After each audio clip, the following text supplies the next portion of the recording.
안녕하세요. 저는 시모의 시자만 들으면 자다가도 벌떡 일어나는 40대 여성입니다.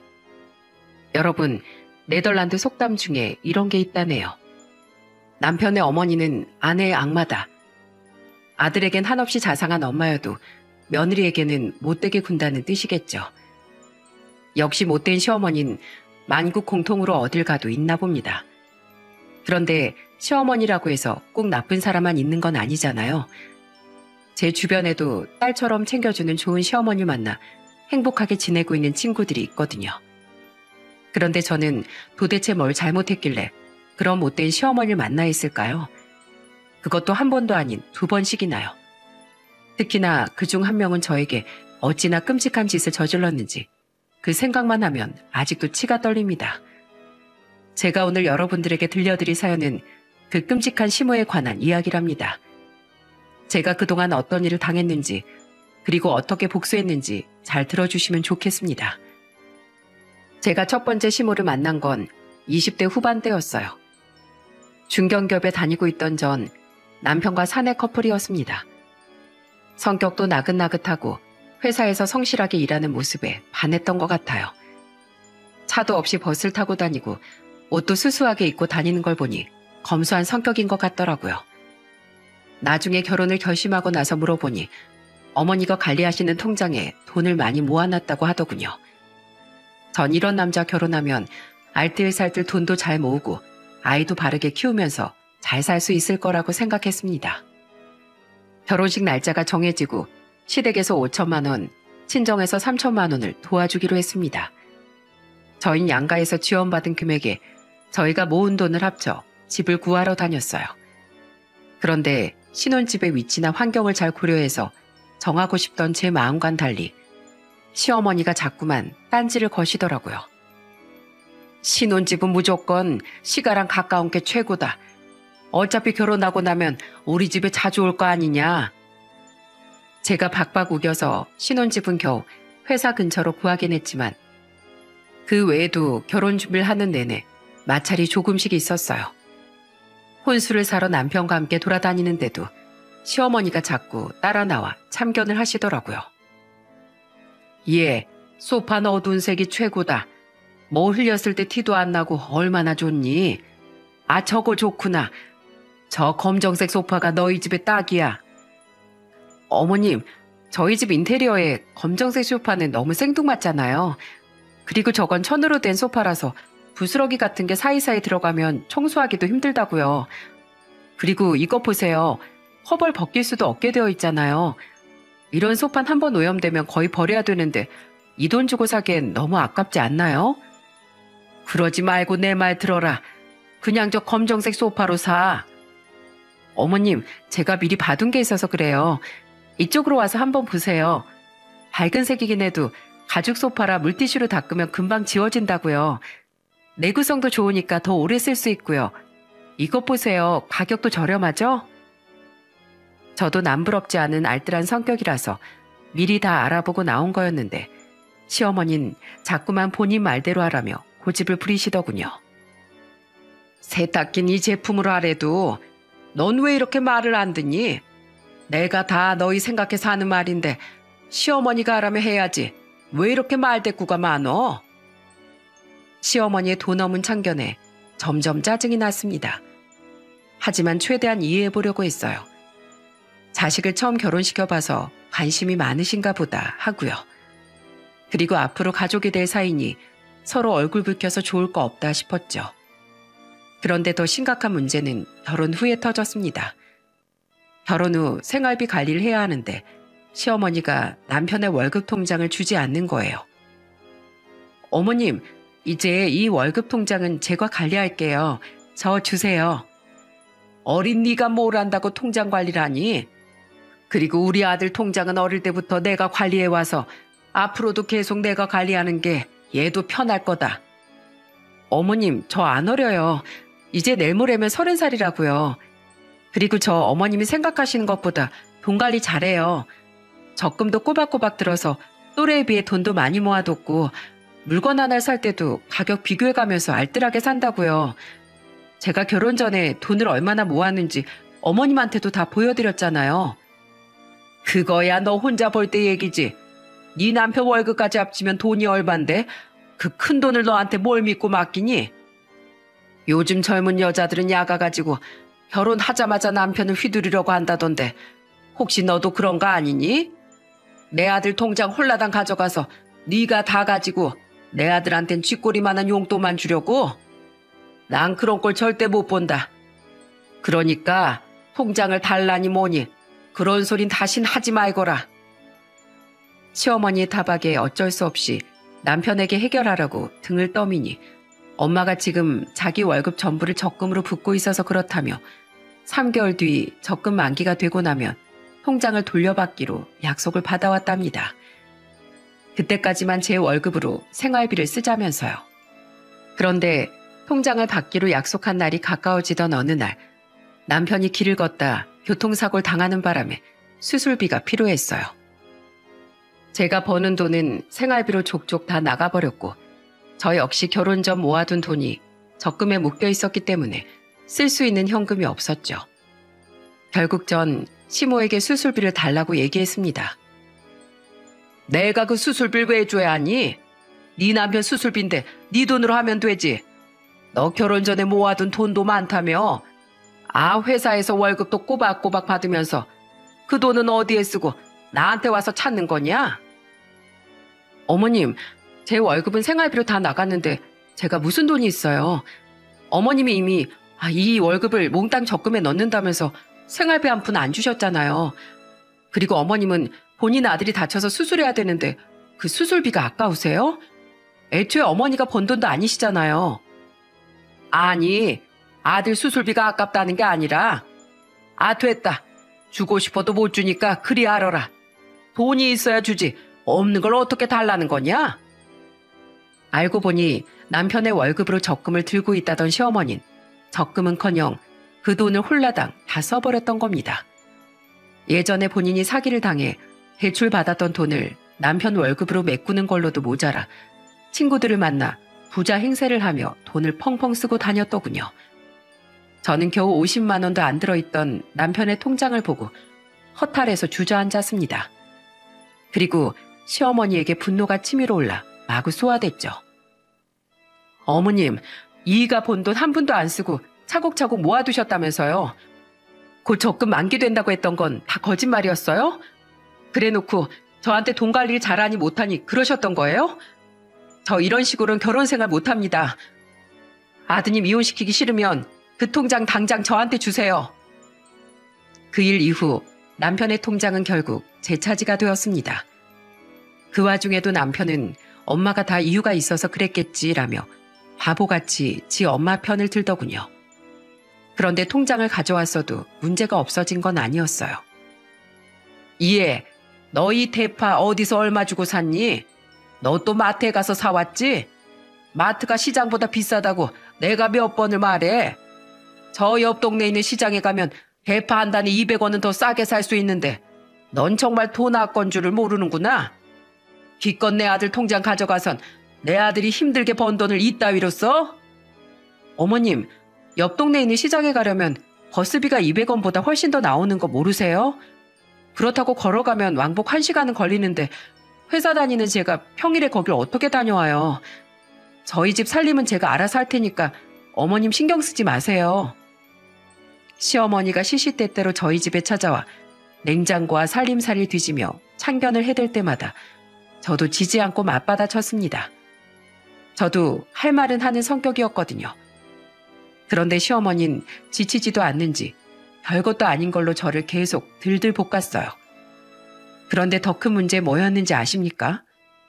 저와 시어머니 사이에서 중재를 해도 모자랄 남편이 자기 엄마 편만 들었다는 겁니다. 엄마, 쟤 진짜 미쳤나 봐. 저번엔 야근한다면서 글쎄 내 저녁밥도 안 차려주더라고. 그럼 난 집에 와서 굶으라는 거야 뭐야? 지는 야근하면서 회사에서 먹고 온다지만 난 집에서 밥 차려주는 사람도 없이 어떡하라고? 뭐야? 힘들게 일하고 남편한테 저녁밥도 안 차려줘? 하늘 같은 지서방을 떠받들지 못할 망정 감히 방치를 해? 예, 너 그런 식으로 할 거면 당장 회사 때려치워라.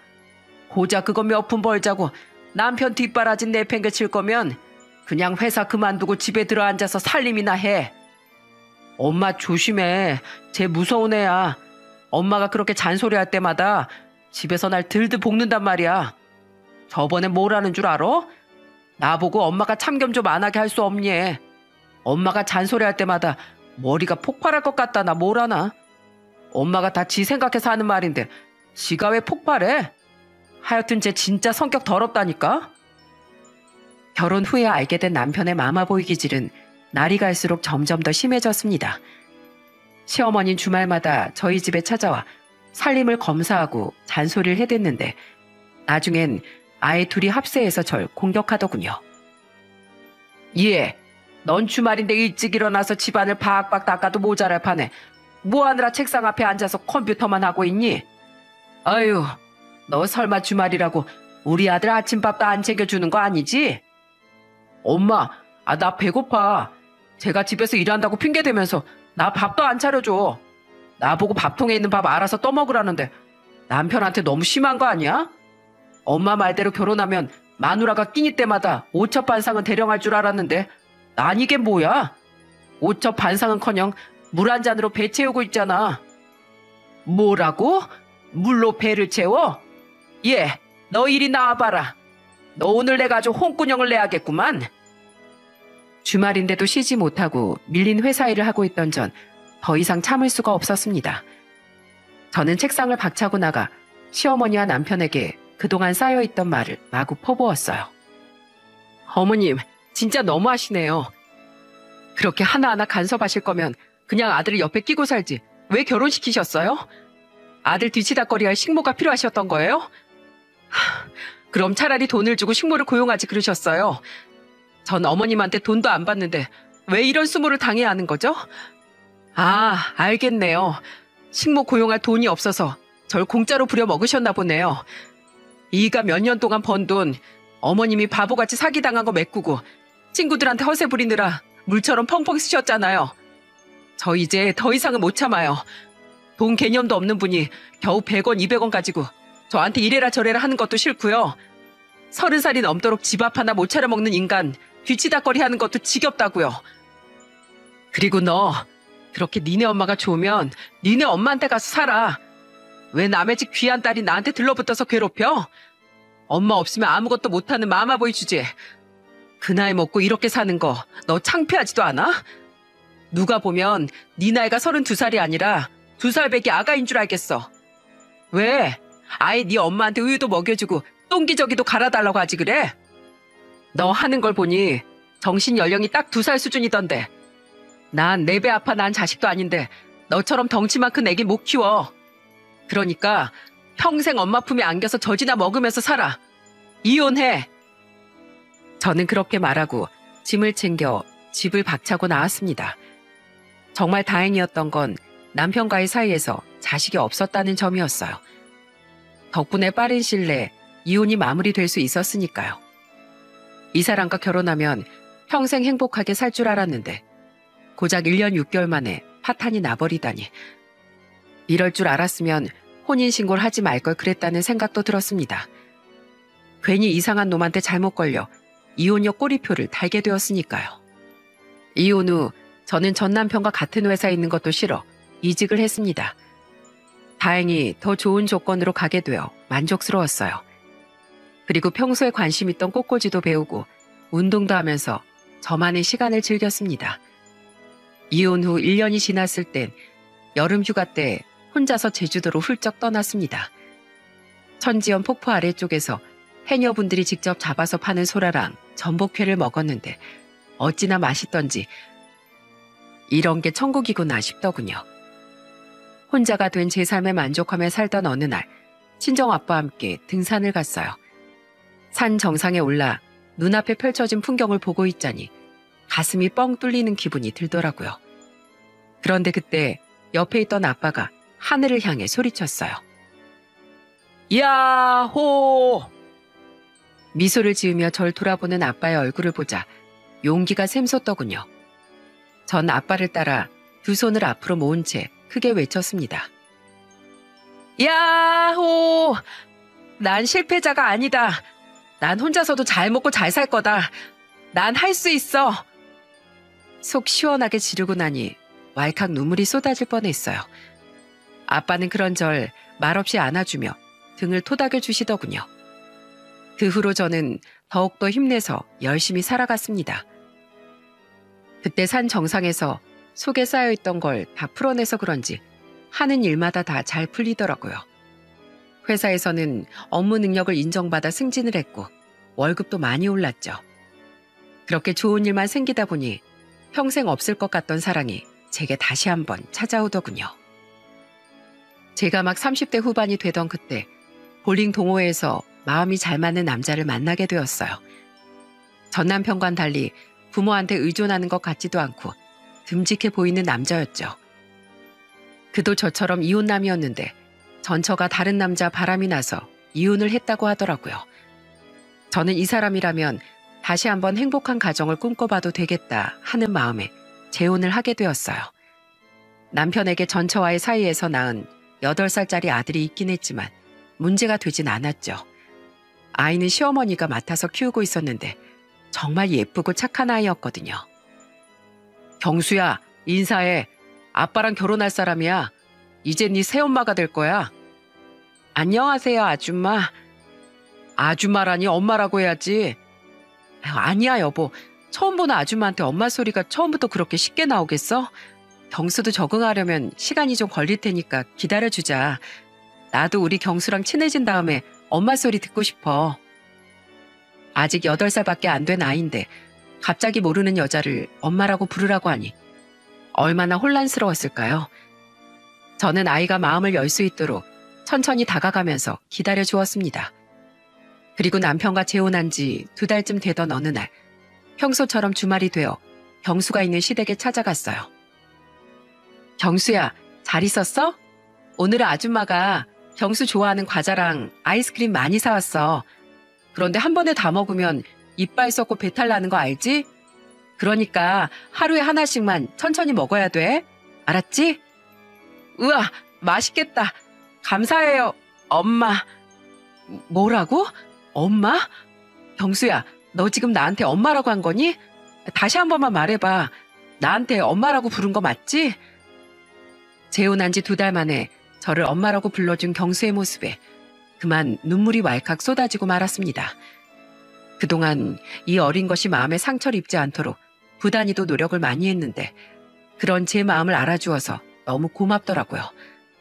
저는 그런 경수를 품에 꼭 안은 채 결심했습니다. 이 아이는 이제부터 내 친아들이라고, 내 배 아파 낳은 자식은 아니지만 가슴으로 낳은 아이라고 생각하며 사랑을 듬뿍 주겠다고요.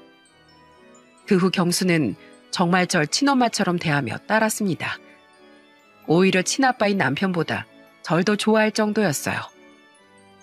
엄마, 저 이번 주 학교에서 선생님한테 칭찬받았어요.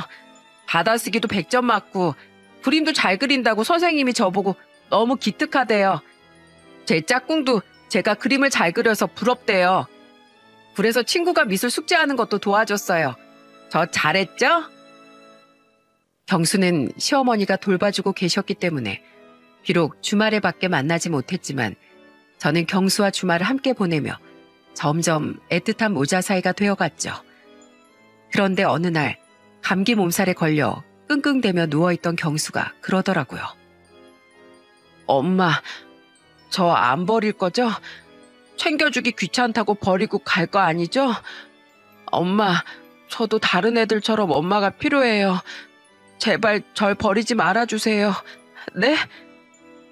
아파서 식은땀을 뻘뻘 흘리는 경수 입에서 그런 말을 듣자 심장이 덜컥 내려앉는 기분이었어요. 경수야, 그게 무슨 소리야. 엄마가 널 왜 버려. 넌 누가 뭐래도 소중한 내 아들인데 어떻게 내가 널 버릴 수가 있겠니. 하지만 제 친엄마도 절 버렸잖아요. 친엄마도 엄마처럼 저한테 소중한 아들이라고 했었는데 절 할머니한테 버리고 가버렸단 말이에요.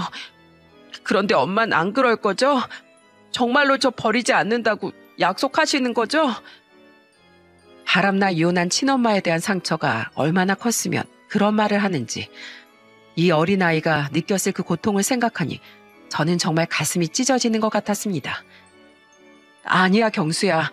절대 그럴 일 없어. 엄만 너 안 버릴 거야. 약속할게. 우리 경수랑 평생 같이 살겠다고 엄마가 약속할게. 저는 아이를 꼭 안아주며 눈물을 흘렸습니다. 이 아이의 상처가 아물 수 있도록 해주겠다고. 그리고 앞으로 이 아이에게 좋은 기억만 가득 주겠다고 다짐했어요. 그렇게 가족들과 따뜻한 시간을 보내며 결혼 생활을 한 지도 언 5년째 저에게 좋은 소식이 찾아왔습니다. 남편과의 사이에서 소중한 아기 천사가 찾아온 거였어요. 두 줄이 뜬 임신 테스트기와 초음파 사진을 처음 친정 부모님께 보여드렸을 때 두 분은 뒤로 넘어갈 것처럼 좋아하시더라고요. 어머, 이게 정말이야? 정말 우리 딸한테 아기가 생긴 거야? 어머머, 이 얼굴 좀 봐. 우리 딸이랑 코가 쏙 닮았네. 아유, 장하다, 장해. 엄마한테 놀아달라고 떼쓰던 그 어린 것이 언제 이렇게 커서 아기를 가졌는지 원. 혜원아, 먹고 싶은 거 있으면 언제든지 말해. 이 엄마가 아빠랑 같이 새벽 시장에 가서라도 사다 줄 테니까. 알겠지? 시부모님 역시 좋아하시는 건 마찬가지였습니다. 어머나, 우리 이씨 집안에 손주가 하나 더 생겼네. 경사 났다, 경사 났어. 경수 또한 동생이 생겼다며 어찌나 좋아하던지 저는 온 가족의 축하 속에서 뱃속의 아기를 위해 좋은 것만 먹고 마시며 시간을 보냈습니다. 그런데 임신 5개월쯤 되던 어느 주말이었어요. 남편은 모임이 있어서 밖에 나가고 저 혼자 집에 있었는데 갑자기 시어머니가 저희 집에 말도 없이 찾아오셨더군요. 양손으로 다 들 수도 없을 만큼 많은 짐을 바리바리 싸들고서요. 어머님, 갑자기 무슨 일이세요? 이것들은 다 뭐고요? 아니, 아범 말 들어보니까 네가 요즘 입맛도 없고 밥도 잘 못 먹는다면서? 홀몸도 아닌 애가 잘 챙겨 먹어야지. 그래서 이걸 다 져주려고 싸우신 거예요? 그래, 시애미가 돼서 우리 손줄 뱃속에 품고 있는 며느리한테 이 정도도 못 해주겠니? 내가 아주 상다리가 휘어지게 진수성찬을 차려줄 테니 넌 그냥 침대에 누워서 쉬고 있거라. 갑자기 찾아와 진수성찬을 차려준다는 시어머니 말에 저는 어리둥절했습니다. 항상 우리 경수, 우리 예쁜 경수하며 손주밖에 모르는 시어머니였기에 저한텐 별로 관심이 없으신 줄 알았거든요. 그래도 챙겨주시니 감사하다는 마음에 주방에 나가 음식을 거두려고 했지만 시어머니는 극구 사양하며 저를 침실로 돌려보냈습니다. 잠시 후 한숨 자고 거실로 나온 제 앞엔 무려 20첩 반상이 거하게 차려져 있더라고요. 갈비찜에 불고기에 잡채에 온갖 맛있는 음식들이 눈앞에 가득했어요. 시어머니의 손에 이끌려 밥상 앞에 앉은 전 뭐부터 먹어야 할지 고민이 되었습니다. 예, 이것 좀 먹어봐라. 내가 직접 삶아서 먹기 편하게 알맹이만 쏙쏙 빼서 만든 꼬막 무침이다. 깨작깨작 먹지 말고 밥에 쓱쓱 비벼서 한 입 크게 먹어봐. 우와, 너무 맛있어요, 어머님. 역시 어머니 음식 솜씨가 최고라니까요. 이것도 먹어보렴. 요새 방어가 제철이잖니. 내가 새벽부터 수산시장 가서 떠온 거라 엄청 신선하단다. 어머님, 그런데 임신 중에 회는 좀 날건 먹으면 안 좋다고 해서요. 어머, 얘 좀 봐. 이거 뭐 한두 점 먹는다고 죽니? 나 젊을 땐 그런 거 안 따지고 주는 대로 다 먹었어. 내가 너 몸보신하라고 아픈 다리 이끌고 일부러 그 멀리까지 다녀온 건데 이 시애미 성의를 무시할 게야? 그리고 임산부 몸이 따뜻해야 되니까 여기 있는 팥죽도 좀 팍팍 떠먹어. 알겠니? 아, 그런데 팥을 많이 먹으면 조산 위험이 있대, 어머님. 이건 제가 잘 놔뒀다가 이따가 경수 아빠 오면 데워서 줄게요. 얘는? 아이, 무슨 젊은 애가 그런 미신을 믿어? 그냥 주면 주는 대로 좀 먹어라. 괜히 아범한테 줄 생각은 하지 말고 너 혼자 다 먹어. 그래야 네 뱃속에 있는 우리 손주가 튼튼하게 태어날 거 아니냐. 갈비찜도 살만 발라줄 테니까 밥에 팍팍 올려 먹고 밥 다 먹으면 내가 자몽도 갈아줄 테니까 그것도 꼭 마셔라.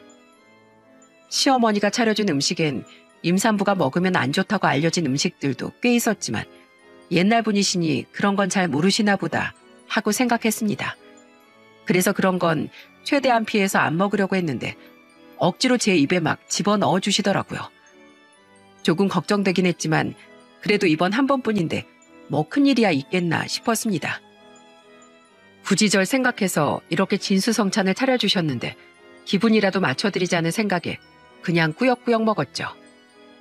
그래, 이렇게 잘 먹으니 내가 다 기분이 좋구나. 그럼 난 이만 가보마. 푹 쉬고 있거라. 그런데 시어머니가 가고 나서 1시간쯤 지났을 때쯤 배가 아파오기 시작했어요. 처음엔 과식을 해서 배탈 난 건 줄 알았는데 그 정도 수준이 아니더라고요. 나중엔 배가 찢어지는 느낌이 들어 일어서지도 못할 만큼 아파 남편에게 전화를 했습니다. 하지만 남편은 친구들과 노느라 바쁜지 전화를 받지 않았고 저는 금방이라도 정신을 잃을 것 같은 고통에 직접 119에 신고를 했어요. 그리고 잠시 정신을 잃었다가 눈을 떴을 땐 응급실에 막 도착한 상황이었어요. 환자분, 혹시 오늘 뭐 드셨어요? 상한 걸 드셨나요? 아니요. 저희 시어머니가 음식을 이것저것 해주셔서 그거 먹었는데 불고기도 있었고 꼬막 무침이랑 방어회랑 또 다 말하려면 너무 많아서요. 혹시 너무 과식해서 그런 건가요? 이상한데? 많이 먹어서 그런 건 아닌 것 같고요. 혹시 음식에 뭐 탄 건 아니죠? 가끔 실수로 음식에 락스나 주방세제를 넣는 분들이 계시거든요. 노인분이면 눈이 잘 안 보여서 그런 실수를 할 수도 있어요. 네? 설마요. 그건 아닐 거예요. 저희 시어머니 아직 노안도 없으시고 정정하신데 그런 실수를 하실 리가요. 응급실 침대에 누워 링거를 맞고 있는데 점점 이상하다는 생각이 들었습니다. 평소엔 저에게 별로 관심도 없던 분이 갑자기 찾아와 20첩 반상을 차려준 것도 이상했고 아무리 옛날 분이시라지만 임산부한테 안 좋은 음식을 잔뜩 주신 것도 이상했어요. 게다가 음식에 뭘 탄 게 아니냐는 의사의 말이 계속 생각나면서 의심이 점점 커져가더군요. 저는 순간 무서운 기분이 들어 친정엄마에게 전화를 걸었습니다. 엄마, 나 진짜 급하게 부탁이 있는데 지금 당장 우리 집에 가서 싱크대에 먹다 남은 음식들 좀 싸서 병원으로 와줄 수 있어? 정말 급한 일이라서 그래. 다급해 보이는 제 목소리에 엄만 부랴부랴 저희 집에 가서 시모가 해준 음식들을 싸들고 왔고 저는 그 음식의 성분 검사를 의뢰했어요. 그런데 검사 결과 정말 충격적인 사실이 밝혀지고 말았습니다. 그건 바로 시어머니가 해주신 음식에 약성분이 검출되었다는 것입니다. 그것도 유산을 유도하는 끔찍한 약이요. 저는 정말 말로 다 할 수 없는 큰 충격에 빠졌습니다. 제 뱃속에 있는 아기에게 어떻게 그런 못된 짓을, 그것도 남도 아닌 시어머니가 어떻게 그런 끔찍한 짓을 저지를 수가 있나요? 저는 시어머니에게 따지기 위해 친정엄마와 함께 시댁에 찾아갔습니다. 어머님, 도대체 저한테 주셨던 그 음식에 뭘 타신 거예요? 그걸 먹고 제가 응급실에 실려갔다고요. 어머, 얘 좀 봐라. 내가 뭘 탔다고 그러니? 그날 네가 너무 음식을 많이 먹어서 배탈이 난 게지. 기껏 새벽부터 고생해서 그 많은 음식을 해줬더니만 너 진짜 은혜도 모르는 애구나. 먹을 땐 맛있다고 먹어놓고 왜 이제 와서 싸가지 없게 시애미한테 따지고 들어? 자기는 음식에 뭘 탄 적이 없다고 뻔뻔스럽게 발뺌을 하는데 정말 미치고 팔짝 뛰는 기분이 들었습니다. 저는 그런 시어머니에게 그 끔찍한 약이 검출된 검사 결과지를 내밀었어요. 그러자 시어머니는 얼굴이 새파랗게 질리더니 그제야 잘못을 시인하더군요. 애미야, 내가 미안하다. 내가 정말 죽을 죄를 졌구나. 그런데 난 그럴 수밖에 없었단다. 네 뱃속에 있는 아이는 태어나면 안 되는 아이라서 그랬어. 우리 가족을 위해서라도 그 아이를 포기하면 안 되겠니? 뭐라고요?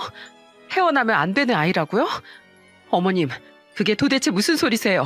네? 자세히 말씀 좀 해보시라고요. 이후 시어머니 입에서 듣게 된 내용은 충격 그 자체였습니다. 알고 보니 몇 달 전 남편과 이혼한 전처가 시댁에 갑자기 찾아왔다고 하더군요. 제발 자기 아들 경수를 한 번만 만나게 해달라며 빌길래 시어머니가 저 몰래 경수와 만날 수 있게 해주었답니다. 그러자 그 여자는 욕심이 더 생겼는지 남편과 시모 앞에서 무릎을 꿇으며 싹싹 빌었다고 하더군요. 어머님, 그리고 여보, 내가 정말 잘못했어. 내가 회사에서 너무 스트레스 많이 받다 보니 탈출구가 잠시 필요했었나 봐. 그래서 다른 남자한테 눈을 돌리는 절대 하지 말아야 될 행동을 하고 말았어. 다시는 안 그럴게. 그러니까 제발 한 번만 날 용서해주고 받아주라. 우리 경수 엄만 당신이 재혼한 그 여자가 아니라 나잖아. 그러니까 그 여자랑 헤어지고 우리 셋이서 다시 행복하게 살자. 어? 시어머니와 남편은 그 가식적인 여자의 눈물에 마음이 흔들려 그 후로도 수도 없이 그 여자를 저 몰래 만났다고 하더군요. 저 빼고 자기들끼리 외식을 하고 공원에 산책도 하고 사진도 찍으러 다녔다네요. 마치 정상적인 가족인 양 경술 데리고 놀이공원도 가고 동물원도 가면서 그렇게 시간을 보낸 기간이 무려 5개월도 넘었다고 합니다. 어떻게 사람을 속여도 이렇게 속일 수가 있는지 정말 기가 막혀서 말도 안 나왔어요. 아무래도 애한텐 새엄마보단 친엄마가 낫지 않겠니? 그리고 경수 엄만 평범한 회사원인 너랑은 달리 세무사라서 돈도 잘 버는데 이왕이면 경수도 그런 능력 있는 엄마 밑에서 크면 더 좋잖니. 그런데 내가 이걸 너한테 솔직하게 말할 수도 없고 그냥 아무 일도 없었던 것처럼 네가 우리 아들과 이혼해줬으면 좋겠는데 네 뱃속에 있는 그 아이 때문에 네가 이혼을 안 하려고 할 테니 나도 별다른 방법이 없었단다. 어머니, 지금 제정신이세요? 아무리 그래도 그렇지 어떻게 뱃속에 있는 아기를 죽일 생각을 하실 수가 있어요? 어머님, 그렇게 못된 짓 하시면 천벌 받아요. 나중에 지옥에 떨어져서 벌 받을 게 무섭지도 않으세요? 이후 저는 뒷조사를 해 그 여자의 집 주소를 알아냈습니다. 이미 재혼해 가정 있는 남자에게 껄떡거린 그 여자에게 한마디 해주고 싶었어요. 그래서 연락도 없이 그 여자의 집에 불쑥 찾아갔습니다. 그런데 문이 열리자 이게 웬걸? 소파 위에서 제 남편이 그 여자의 무릎을 다정하게 펴고 누워있더라고요. 당신 여긴 어떻게 찾아온 거야? 어떻게 찾아온 거냐고? 저 여자가 어머님한테 보내온 선물에 떡하니 주소가 써있더라고. 당신이 여태까지 날 속이고 이혼한 저 여자랑 만나온 거 내가 모를 줄 알아? 그것도 5달 동안이나 날 기만했잖아. 당신이 그러고도 사람이야? 내 뱃속엔 당신 아이가 자라고 있는데 어떻게 바람펴서 이혼한 저 여자랑 놀아나? 놀아나다니. 당신 지금 무슨 소리를 하는 거야? 이 사람은 경수 친엄마라고. 경수 친엄마든 뭐든 간에 이혼했으면 남남이지. 와이프가 있는 남자가 약속 있다고 거짓말하고 딴 년 집에서 무릎을 베고 누워있는데 그게 놀아난 게 아니면 뭐야? 당신 이럴 거면 도대체 나랑 왜 결혼했어? 그냥 저 여자가 딴 남자를 만나든 말든 용서하고 같이 살지. 왜 나랑 결혼했냐고. 저 여자가 바람펴서 이혼했다고 했지? 다른 남자랑 뒹굴던 그 모습이 생각나서 너무 끔찍하다고 나한텐 몇 번이나 얘기했잖아. 그런데 그거 알아? 지금 당신이 하는 짓도 바람이야. 저 여자가 당신한테 한 짓을 당신도 나한테 똑같이 하고 있는 거라고. 당신이나 저 여자나 똑같이 인간 쓰레기야. 저는 그 둘에게 마구 퍼붓고 나와 그 여자에게 상간녀 소송을 걸었습니다. 그리고 제가 먹은 음식에 약을 탄 시모는 경찰에 고소했어요. 그런데 경찰 조사 결과는 정말 황당하기 그지없더라고요.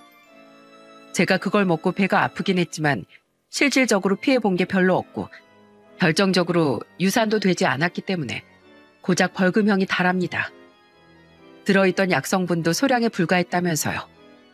아니, 어떻게 경찰이 이렇게 피해자 입장을 이해 못할 수가 있나요? 제가 정말로 그 약 때문에 유산이라도 했어야 하는 건가요? 아무리 나쁜 의도를 가지고 있었다고 한들 큰일이 벌어지지 않으면 처벌조차 받지 않은 그 현실에 너무 답답했습니다. 이후 저는 더 이상 이런 쓰레기 같은 집안관 엮이고 싶지 않아 이혼을 선언했어요. 대신 뱃속 아기의 20년치 양육비와 지금 살고 있는 아파트를 요구했죠. 하지만 남편과 시모는 제 조건을 거절하더군요. 처음에 약을 탄 걸 들켰을 땐 미안해하던 시모도 벌금을 내고 나니까 완전 뻔뻔하게 태도가 변해버렸어요. 20년치 양육비라니. 너 지금 그걸 말이라고 하는 소리냐? 양육비야 매달 꼬박꼬박 보내주면 되지.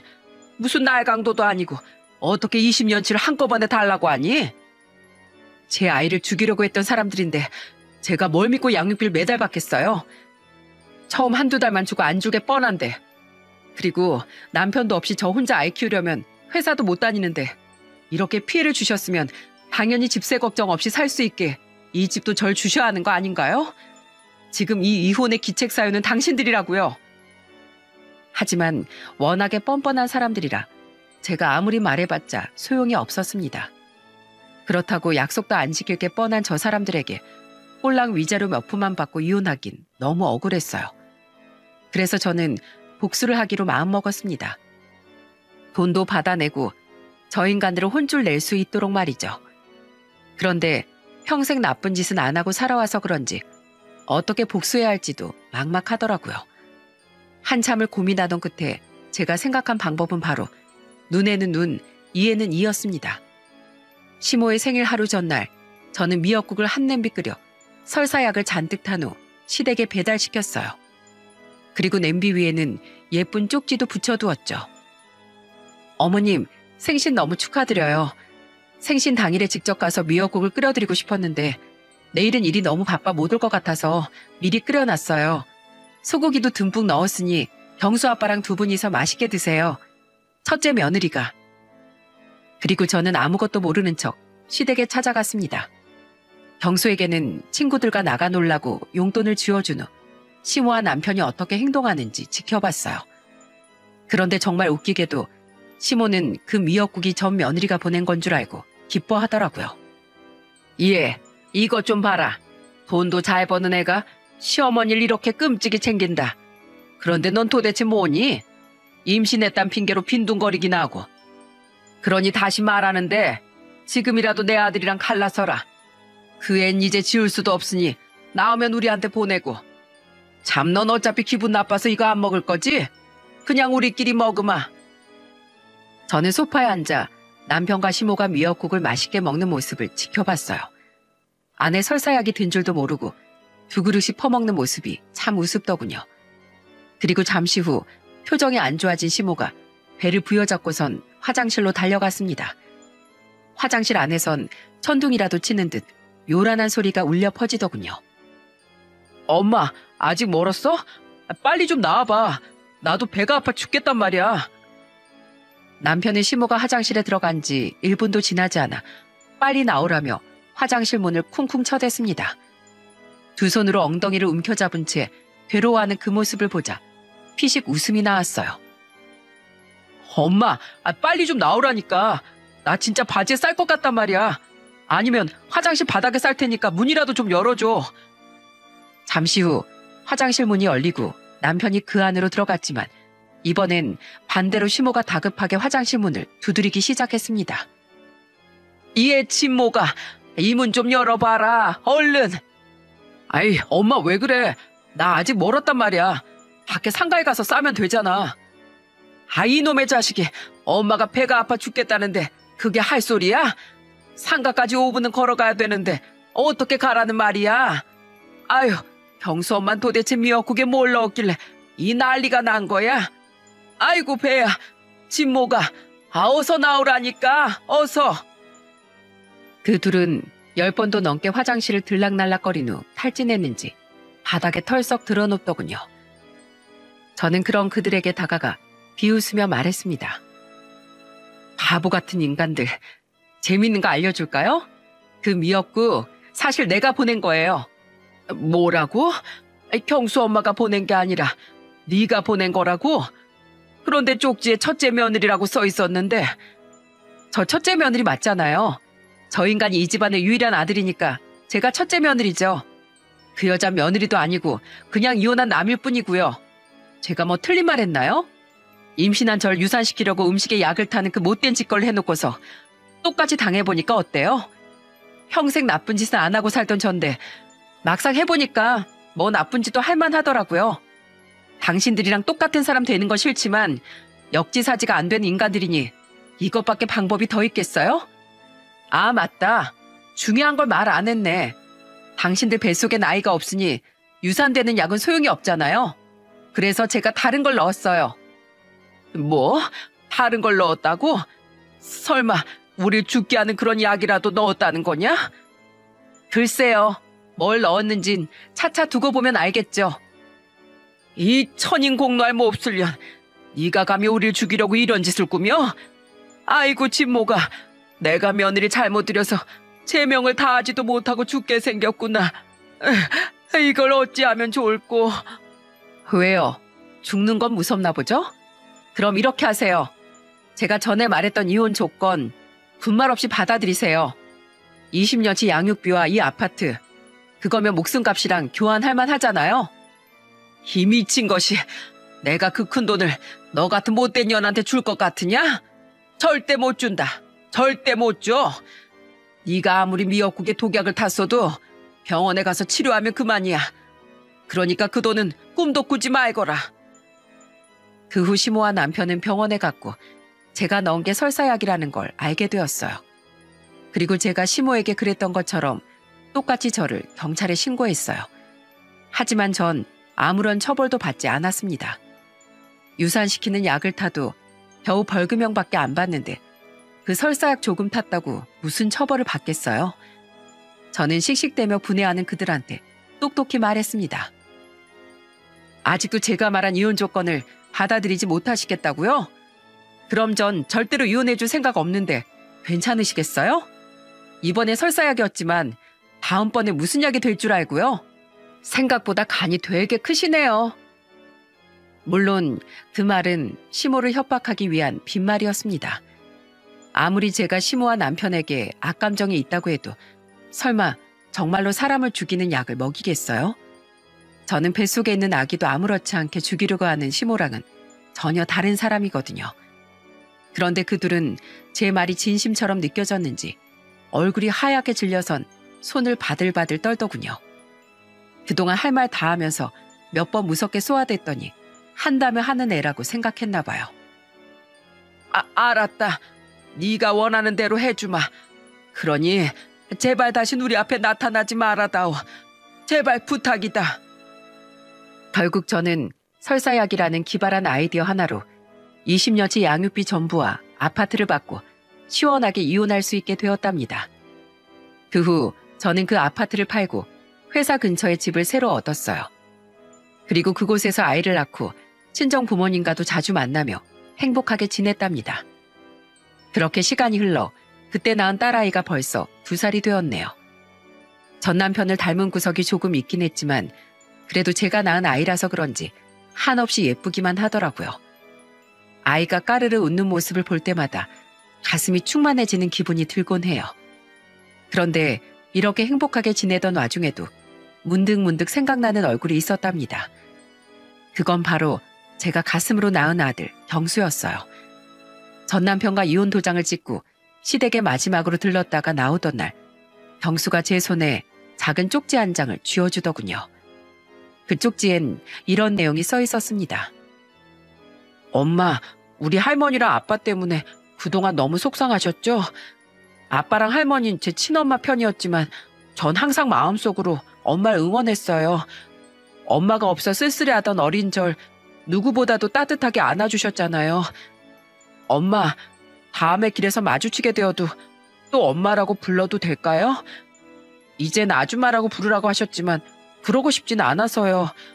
엄마, 그동안 저한테 좋은 엄마가 되어주셔서 정말 감사합니다. 엄마가 앞으로 꼭 행복하셨으면 좋겠어요. 사랑해요, 엄마. 차에 타서 그 쪽지를 읽어본 후 세상이 떠나가라 울었던 기억이 납니다. 아직도 그때 일을 생각하면 눈물이 울컥 올라오곤 해요. 자기를 버리지 말아달라는 경수의 애원에 절대 그럴 일 없을 거라고 약속했는데 그 약속을 지키지 못한 것 같아 너무 미안했어요. 경수의 말대로 다음번에 길에서 우연이라도 마주치게 되면 엄마가 약속을 못 지켜서 미안하다고 꼭 사과하고 싶어요. 아참, 저랑 이혼한 후 전 남편은 어떻게 되었는 줄 아세요? 기껏 전철을 다시 받아줬더니 1년도 되지 않아 다시 바람이 나서 집을 나갔다고 하네요. 원래 바람은 습관이라고 하잖아요. 한 번 바람 나서 자식도 버린 사람이 2번 바람 피는 게 뭐 어렵겠어요? 그 일 때문에 시댁에 또 한바탕 뒤집어진 것 같은데 그 사이에 껴서 상처를 받고 있을 경수만 너무 안타깝게 된 거죠. 얼마 전 전 남편은 저에게 전화를 해 다시 자기를 받아달라며 애원을 하더군요. 주말이라 친정 부모님과 시간을 보내고 있던 그런 전 남편에게 시원하게 질러줬습니다. 야, 이 벌레만도 못한 쓰레기 자식아. 네 자식 경수 생각해서라도 제발 정신 차리고 살아. 그 남자만 밝히는 못된 여자를 또다시 받아주든 말든 그것까진 내 알 바 아닌데 적어도 우리 경수 눈에 피눈물 흘리게 만들지 말라고. 내가 너 두고 볼 거야? 한 번만 더 경수한테 상처 줬다간 내가 너네 집에 찾아가서 아주 박살을 내버릴 테니까. 그리고 너 다신 나한테 전화하지 마. 너 같은 더러운 놈이랑 합치고 싶은 생각 추워도 없으니까. 남자라면 사족을 못 쓰는 그 잘난 여자랑 어디 한번 행복하게 살아보라고. 끊어. 제 통화를 옆에서 듣고 있던 부모님은 잘했다며 저를 따뜻하게 안아주셨어요. 이제는 그런 못된 놈은 기억에서 지워버리고 우리끼리 행복하게 살자면서요. 그 후 저는 제 딸아이의 재롱을 보며 하루도 얼굴에 웃음이 끊이지 않는 생활을 하고 있답니다. 그리고 2년 전 경수가 제게 줬던 그 쪽지를 가끔씩 꺼내보면서 경수가 나쁜 부모 밑에서도 제발 잘 자라주길 기도하고 있답니다. 아마 언젠간 경수랑 밥이라도 한번 먹을 수 있는 날이 오겠죠? 제가 이 사연을 보낸 이유는 그런 안 좋은 일들을 겪으면서 답답했던 점이 많아서랍니다. 뱃속의 아기를 죽이려고 했던 시모, 그리고 임신한 저를 두고 전처와 바람핀 전 남편. 그 둘을 시원하게 감방에 보냈어야 하는데 그러지 못했으니까요. 이럴 때 보면 우리나라 법이 피해자 편이 아니라 가해자 편인 것 같다는 생각이 드네요. 결국엔 착한 사람들만 피해받는 세상인 거죠. 몇 년 후에는 꼭 간통죄가 다시 부활해서 전 남편 같은 못된 인간들이 꼭 합당한 벌을 받는 세상이 오길 바랍니다. 그럼 전 이만 이야기를 여기서 줄이도록 할게요. 제 긴 이야기를 들어주셔서 정말 감사합니다. 오늘도 행복한 하루 보내세요.